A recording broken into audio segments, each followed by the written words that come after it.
Hey, everybody. Super excited. Glad that y'all joined us for Mind Over Market Monday. And today we have Nick Bailey, the CEO, the president of Remax. Super excited and a little starstruck to have you here, Nick. Say thank you. Jennifer, thank you. I just saw you like last week. So we were in person. It was great, but thanks for having me.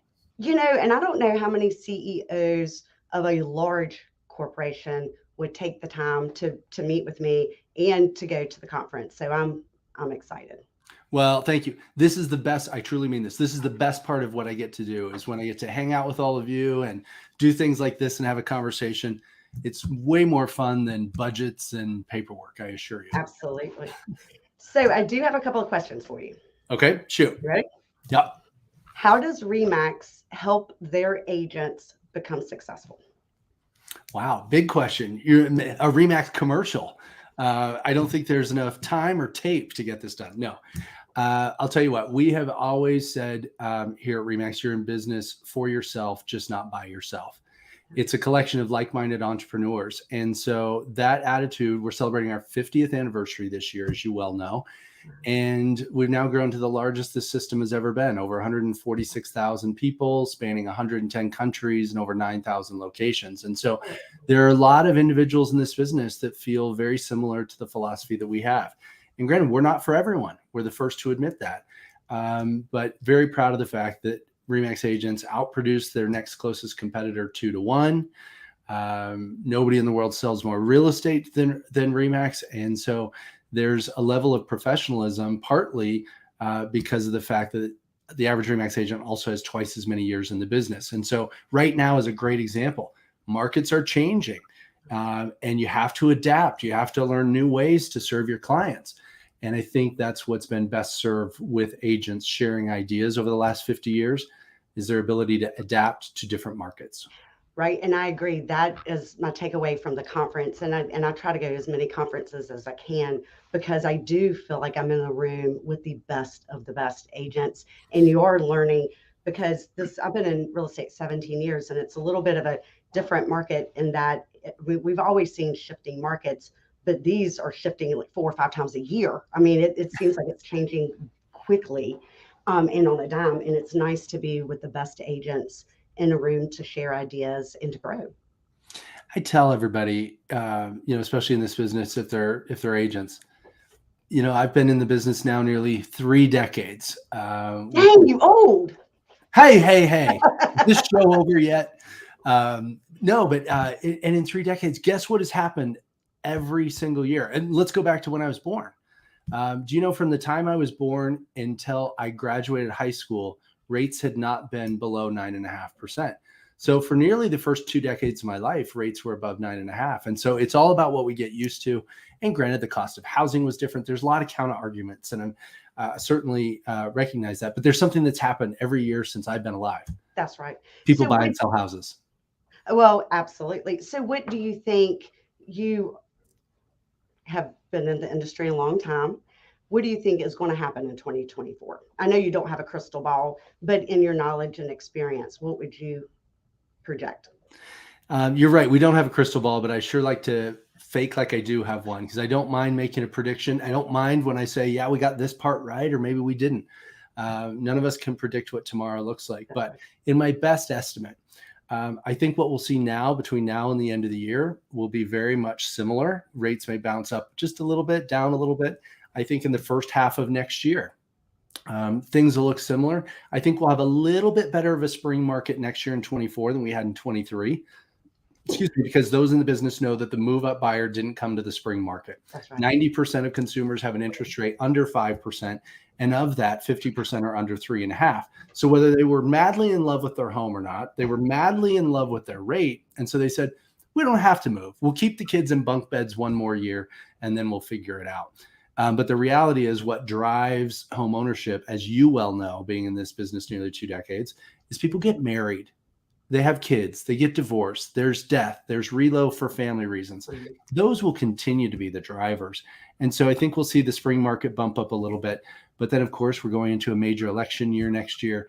And I think that they always turn to housing, which is nearly 20% of GDP. I think we'll see maybe some relief in the rates as we come into the second part of next year. That'll help drive some of the demand that's out there. Absolutely. No, I think that. So, what is your advice to agents? Right now, for this market, two things. I said this last week. One, do not get invisible. I'm seeing that people are being smart. They're right sizing their expenses. Figure out what are not essential. Control your expenses in the business right now. But number two, don't get invisible. And what I mean by that, your spheres have really, in the last 2.5 years, been ignored. And let's face it, a lot of agents were order takers. Things were flying off the shelf. My forecast a year and a half ago was be careful because agents are going to go from burnout to broke. And that crystal ball, I have to admit, I got a little close on. You did. And so what we have to look at is it's people that want to work with you are those that like, know, and trust you. And so don't be looking for these foreign crazy leads somewhere else. You are likely sitting with more leads in the palm of your hand and the ability to connect with the people that like, know, and trust you. And you need to lean into that. And so number one thing that people cut because it's expensive is marketing. Well, I know we're fortunate here at RE/MAX. We have tons of marketing programs that you can lean into and use, whether it be social, digital, a combination of all of them. Still, print is working for some people. And it doesn't have to have a huge expense. But I tell everyone, think back to when you first got your real estate license like I did when I was 21. What's the first thing you invested in? Signs, business cards, websites, marketing. You had to tell the world you were in real estate. Right. Well, I think a lot of agents have to be careful. If they get quiet and start backing up, the people that like, know, and trust them will forget they're in real estate.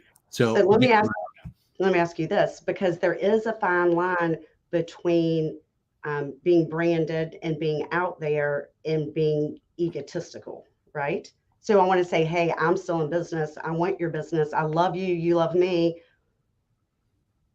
And I am the best of the best, and I'm with the best of the best company. But it is. So how do you navigate through those waters? Focus on the consumer instead of yourself. I think that's a mistake that people make in marketing, where I love opening real estate agent websites, right? And they've all got the picture facing, right? We've all got it. And the whole first page is about me. Yeah. And you've got to make it about the buyer and seller. And I'll tell you what, your buyers and sellers need your advice today more than they did 1 or 2 years ago. Yeah. And so they're watching the headlines. Some people are saying, I can't be a buyer anymore. That's not true. There are a lot of alternative mortgage products out there that are helping people get in homes, but they don't know about it. They need advice. 2 years ago, everyone was just doing this low rate 30-year fixed and things were flying off the shelf and we were just putting deals together. And now to really give someone counsel about how this works, you got to marry the house and date the rate. Yeah, that's right. Because there could be an opportunity to refinance down the road. So there's just a lot of advice that both buyers and sellers are seeking. Sellers right now, pricing a home, believe it or not, is one of the most difficult pieces that sellers and selling agents are dealing with. And in some markets, are we off 20,000? Is it affecting showings? And sellers are not, all of them, not realistic on what the market is, that it's not just going off the chart. Right, because it's shifted. I mean, right? I mean, it's not at the height like it was last year. But people are still going to buy and sell. But Absolutely. That's what we go back to. Don't get invisible and make sure that you're not just order taking and putting deals together, but you're a true trusted advisor. And when you make it about your clients and you pour into their sphere, they're going to appreciate it. Yep, I agree with you. Got a couple more questions. You ready? Sure. What is the 1 or 2 tools that RE/MAX offers that agents underutilize? That underutilize. One, we're just talking about marketing. So we just launched the Max Tech powered by KV, the full plethora of platform with, the smart CRM plus the Teams component plus these different things. So you can use the pieces that you want. But just a few months ago, we launched the all new Design Center, which is absolutely right in the marketing world. And it's a great way that if you can go in and market yourself for free in so many different ways. And so I think that's probably the piece in this market that I believe is the most underutilized. because I think it's what people need the most. I agree with you. I have actually not looked into that, so thank you. That was a question for me, so that I could utilize all the tools and technology that are right at my fingertips on a So this personal show level. is actually just no one's watching. It's just you, me, and this was just a Jennifer advice show, right? Is that what I'm hearing? Absolutely, I'm just it's all about me, Nick. Come on, you know my I friend love to Nick. tease. You know I love to tease. I'm just Yeah, kidding. it's okay. When I texted you today, I was like, oh my God, I'm texting Nick Bailey. Don't forget about me. I said I would Yeah, never forget please about don't forget about me. So on a personal level, because I did not know until you told me this past weekend that you had met your wife in 8th grade. I think you. that We is met in amazing. 7th grade, but we started dating in 8th grade. See the details. So what is one family tradition so one of the Remax people, that's what they want to know. One family tradition that you do every year, holiday or whatever. Well, I think they're going to be disappointed. Our tradition is no tradition. Fair enough. We've done something different. There are things that we've done for years. There were certain holidays that we would always do certain things. We were fortunate enough to have a second home in one of the ski mountains here in Colorado. And so for nearly 10 years, that totally changed our traditions. It changed from Mm. traveling to see family. We used to have a ton of family travel to see us, and people get older and their kids get older and married. And so we started doing holidays there, but didn't have family. And then anyway, we've just done something different. So I can't think of like one set tradition, but we decided a few years ago, my wife Hannah and me, that we decided tradition would be no tradition, because I think people get locked into something. Yeah, that's And very it's as wonderful as tradition can be, and there's something nostalgic about it. There's also something refreshing of saying, we'd love to do Thanksgiving different this year. And it's okay to do it differently and not feel guilty that we're not following tradition. See, I like that. You're always chartering through uncharted territories. Yeah. But Maybe so, that just means we don't have any family or friends. I don't know. No, but I'm not a routine guy. People say, what's the one thing that you do every day? What time do you get up in the morning? I am not someone that is like a set routine. I'm all over the place. come here. Hold on. Come here. One of my teammates is dying to meet you. Who Nick. do we have? Who do we have? Katie Kowalski. Hi, Hey, Katie. Nick. Nick Bailey. Thank Very you for doing this. nice to meet you. What is the one tradition that you do every year? Oh God. Well, we celebrate Christmas. Now, how do you celebrate? Oh, Because we do it in pajamas on the couch and open our presents. We never leave the house. That's a good We don't tradition. leave until the day after Christmas. That's a good Isn't tradition. that, and don't you look forward to that day all year long, probably? All year long? Yes. That's right. Get your boys in one area. Mm-hmm. I We love stay it. in the PJs all day. Even if you stay in pajamas, tell me like you at least get the hair right and all that, because you got to take pictures and you can't look No, back and go, that's the "Ugh." beauty of it. We take them without it. Yep. And we put on all the clothes, everything that we get. We just pile it on and take more pictures. You're not Hilarious. Well, maybe.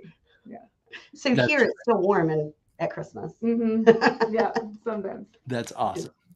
All right. Do you have any questions? No, I was watching next door. You covered them all. Thanks, Okay. Nick. My Great job. pleasure. She was like, wait, the Nick Bailey that came in at R4 on the floating whatever. And I was like, yeah, that would be the one. That was, my Taylor Swift moment where they pulled me up out of this box and I flew across the arena ceiling on a line. Was fun. But then I had this cool Remax jumpsuit, as you saw, that I wore, and I decided, well, now what am I? I've only used this once. So this summer for our company picnic, I've never been skydiving before. So I thought, well, that would be a good excuse to use the suit. So I jumped out of a plane, and that's how I arrived at the company picnic. That was fun. You're kind of badass. I mean, you know. I figure why not? Have some fun. So, how's the sale of your house going, Nick?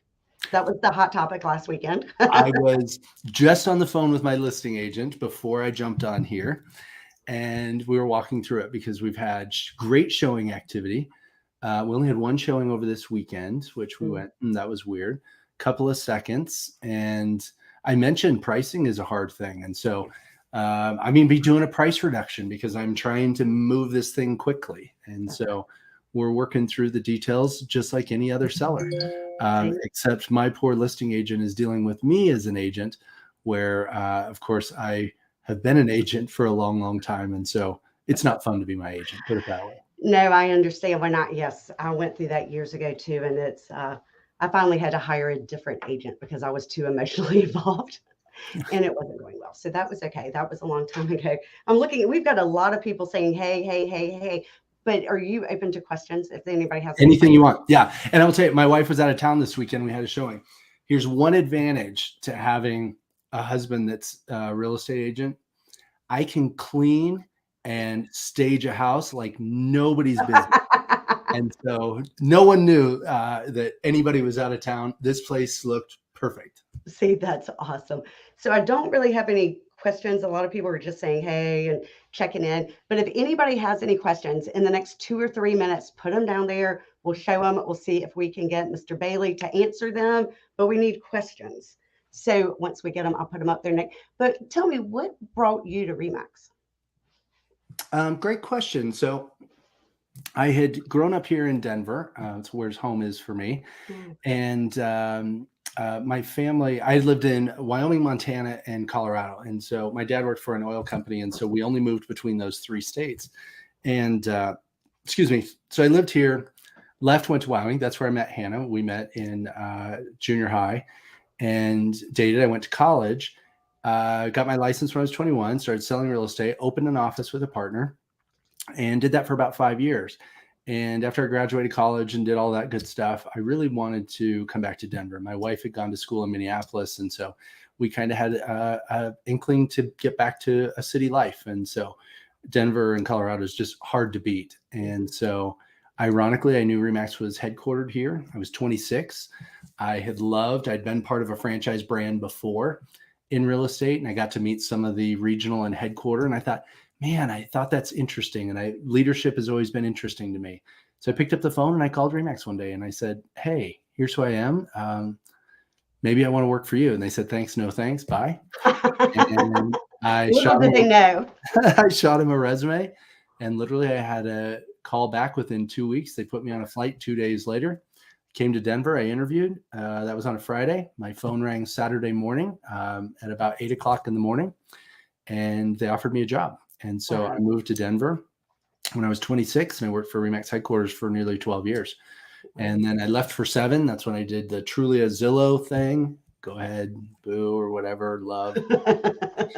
And then I got recruited away from Zillow Group to be CEO of C21 for a couple of years. I stayed in Colorado, but they're based in New Jersey. Long commute to the office, by the way.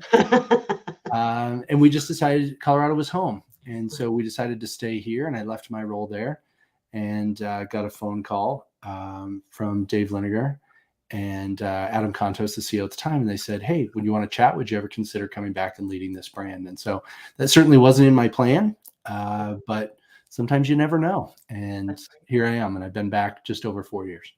Well, certainly, I'm very thankful to have you.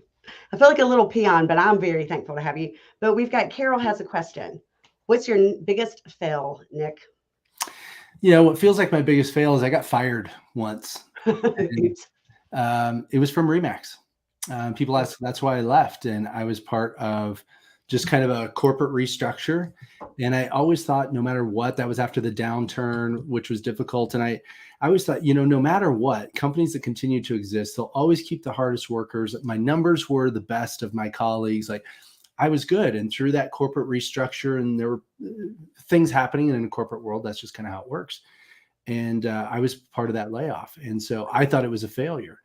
It was so cute. I got home, and I have 2 boys, and my oldest was, however, he was 6 at the time. And I told him, and he said, Dad, it's okay. You love Chipotle. You could work there. And off he goes. He gets his bat and ball, and he goes to play. I thought it was so cute how the disconnect on what Dad does. And, but really, and I turned around the next day, showered, got dressed, went into my office, and I realized that my full-time job was to decide what I was going to do next. And 6 weeks later, I was senior vice president at Market Leader, which was acquired by Trulia. And it was an amazing experience. And so I realized that the 7 years that followed that, That's right. I probably learned more in that 7 than I did the first 20. That's right. And so Constant growth. I think that you have to realize that who you are yesterday is cemented. It's Yeah. done. Who you are today, make sure you're really in tune with, but who you want to be tomorrow is up to you. Oh, I love it. And it doesn't mean I have a bad day once in a while. You're human. And it happens, but it's all, I guess, how you handle it and what you do with it. Yeah, I think that's great advice. So my friend Anne-Marie wants to know by your agency commission. Yeah, so I have to be real careful what I talk about there. Sure. Most people saw in the press just end of last week that we announced the settlement of the 2 federal class action suits. And so I would say go online, reference those. We haven't posted on Max Center or news.remax.com. And you can actually see the settlement. And we reached a settlement. We stand by that there was no wrongdoing whatsoever that was done. But there's a point at which this legal battle has been going on for 4 years. And so there's a point at which we decided we needed to move the business forward. Be done with it. It offers some future protection for all of our REMAX agents and all of our REMAX office owners, and has some items that we agreed to as part of the settlement, which have to go through an approval process that'll lead into next year. And so I have to reserve comments about the actual, commission structure. I would just say, read in terms of what we put out on the settlement and my correspondence that I sent to all REMAX agents and owners. And that is as much as we can say at this time until it goes through the court process for the final judge's approval. We certainly want to make sure that this is handled in the right way. Absolutely. So the last one, because I really do appreciate your time. Katie wants to know the most important thing for doing lead gen going into the winter months. I mentioned earlier, I'll reiterate it, your sphere. Reach out in a personal way, make connections with the people that like, know, and trust you. Never be afraid to ask for a referral. I'll tell you something that I wasn't good at when I sold real estate. Like, I have gotten to learn from Jennifer, people like you. I sit at Elite Retreat, and I've done this a long time, but you absolutely the best in the business. And I mean it, best in the business. And I listen to the idea share and I think, where were you people 30 years ago when I was selling and needed this advice?